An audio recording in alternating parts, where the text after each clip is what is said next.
you know what we can't ignore? We can't ignore that the seasons change. And if you look behind me, you'll see the death of winter. Well, winter is definitely not my favorite season, but it's a season I know that I must endure, and that springtime is just around the corner, which I love, by the way.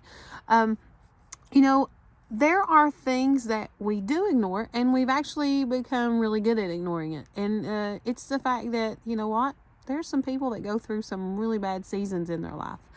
And a lot of times it's just way too easy for us to turn a blind eye.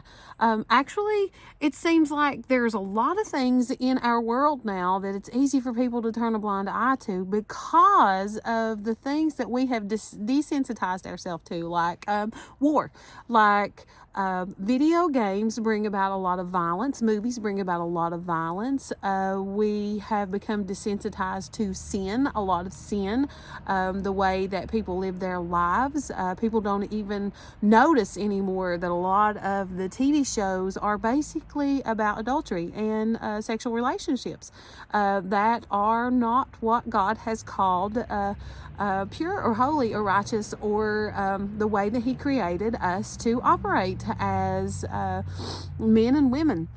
There's a lot of confusion out there of who we are and what we were created to be, and we tend to just turn a blind eye to things, and we don't correct people out of sometimes we just don't care enough. There's a story in the Bible, and it is about the Good Samaritan, and it is a well-known story. It's one used not only in the Christian circuit, but it's used in business, it's used in law, and it is one that compels us to love first. And Jesus is answering a question from someone that is in the religious crowd that come to listen to him, probably only to try to catch him up on something. But here he is trying to find a loophole in, okay, so I'm supposed to love my neighbor, so who is my neighbor? And Jesus answers him, and he tells the story of the Good Samaritan. And basically there's a man who's walking along a road, and he is traveling into town, and he gets jumped, beat up, robbed, and is left for dead, basically. And so there are people that travel that road, other people, some being a priest who goes on the other side of the road. Even though he sees him, he turns a blind eye to him. And then we have a Levite who sees him, turns a blind eye to him. And then we have a Samaritan.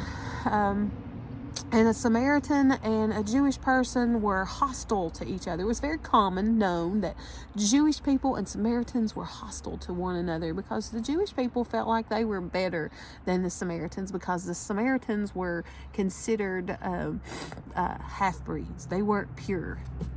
And so they didn't feel like, they didn't believe that they were worthy to even rescue when they were laying in a bit and died or whatever.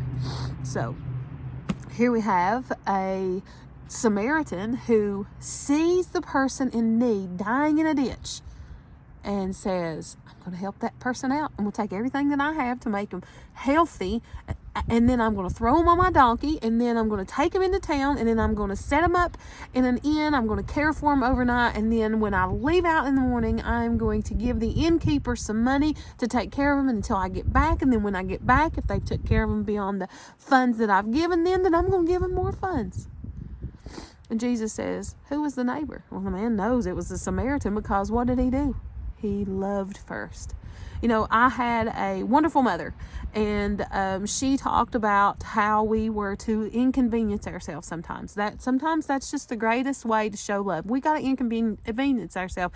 We got to put aside the things that we're doing. We got to put aside the things that we're thinking about our selfish ambitions and our vain desires, and we've got to say, okay, I'm going to love first. I'm going to love the drug addict first. I'm going to love the broken first. I'm going to love the sick first. I'm going to love the imprisoned first. I'm going to love the one bound in sin first. I'm going to love them first. I'm going to love them. Then I'm going to worry about me. And we find ourselves in a culture that doesn't love first.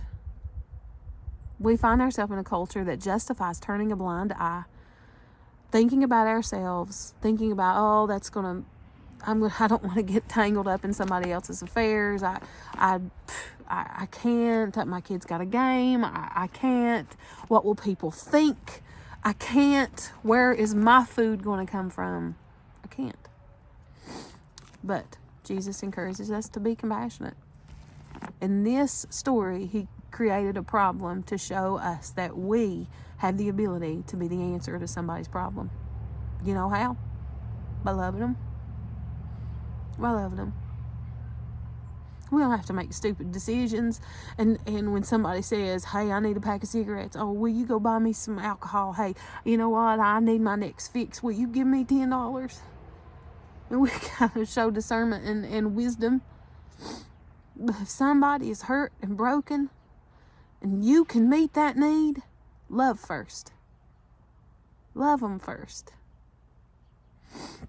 That story is found in Luke chapter 10, verses 29 through 37. It's a wonderful, wonderful story. Dwell on it. Know that God is asking you to love first. Until next time.